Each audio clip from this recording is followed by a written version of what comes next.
Well, President Biden enjoyed a growing economy and a slowing pandemic in the first few months of his presidency. But now crises abroad and at home are beginning to take a toll. His job approval rating has fallen to 45%. That is a big drop from even just a month ago when the figure was in the mid to low 50s.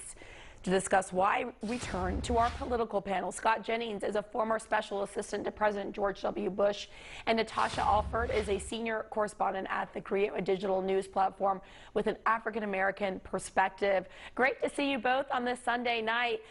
Let's kick it off by talking about the week ahead. Natasha, I'm going to start with you. Talk about the president's signature spending plan, which is hanging in the balance on Capitol Hill. How pivotal is this next week for Democrats and President Biden's legacy?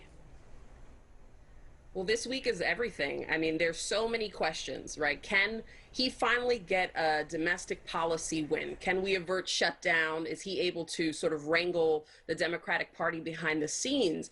And I think that for voters, you know, there's always this grace period, right, where they accept and understand that a president has inherited, you know, a series of crises from the prior administration.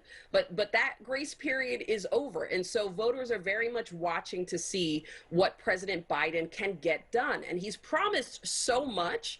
And I think that also, you know, it just sort of raises the stakes for what happens this week. And I think it's very telling that we're starting to see some of those approval numbers slip because the faith is sort of shaking right now based on these back-to-back crises we've seen. And let's talk about one of those. You have the Biden administration, Scott, coming under fire this past week as it struggled to contain an influx of Haitian migrants at the southern border. At one point, there were nearly 15,000 camped out under a bridge in Texas. The area is cleared out now, but how damaging was this episode to the president, Scott? Well, I think this immigration issue has been damaging for several months now. I mean, the fact is Donald Trump in his term had the border under control. The Democrats raged against his methods, I wouldn't say he had it under control. I mean, there were record numbers under President Trump's watch as well. But go ahead. I mean, obviously, this was a different situation. Well, the situation is the border is out of control. We have, I mean, you can turn on your television and watch it. There's people running across the border, thousands of people camped out. The Biden folks had a different message than the Trump folks, and you know, you can see what the results are. And as Natasha said, at some point the grace period ends and you own these issues, and they own this right now. Kamala Harris, his vice president, owns it because Joe Biden supposedly put her in charge of it. And so I think that has been an extremely damaging thing because it's one of those things we can all see on television. It's like January 6th or, you know, these things that unfold before our eyes. There's no way to spin it. You can see the disaster, the failure that's unfolding, and the response to it, frankly, has been sluggish. And misguided. And so I do think that's one of them. I don't think that's the main issue, though, frankly, Pamela. I think inflation, I think COVID, I think Afghanistan have all three taken a serious toll, but certainly immigration's in the mix as well.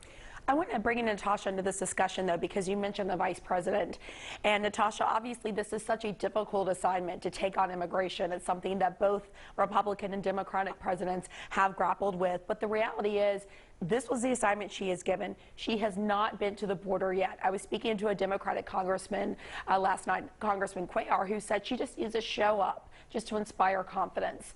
Do you think it's a mistake she hasn't been to the border yet?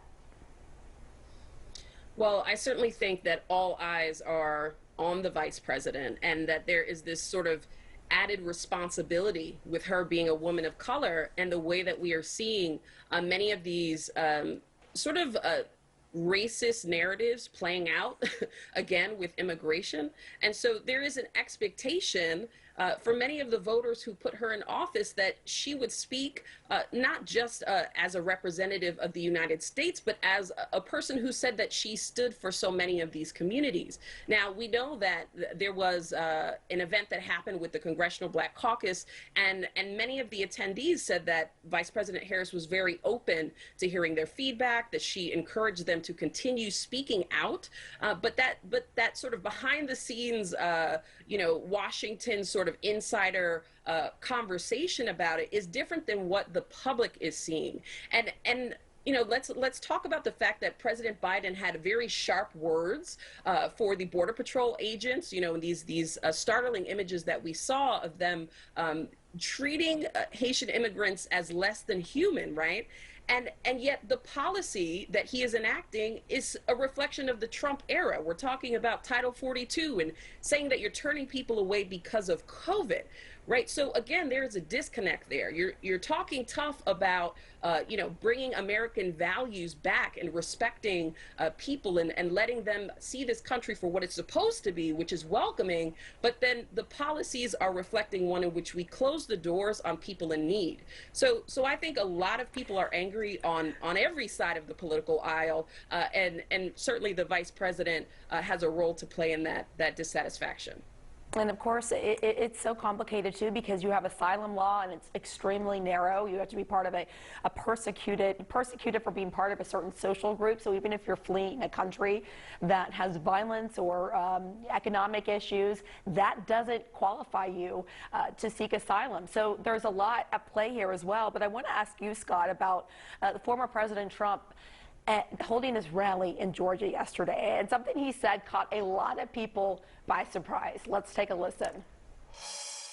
Stacey Abrams, who still has not conceded, and that's okay. Stacey, would you like to take his place? It's okay with me. Having her, I think, might be better than having your existing governor, if you want to know the truth. Might very well be better.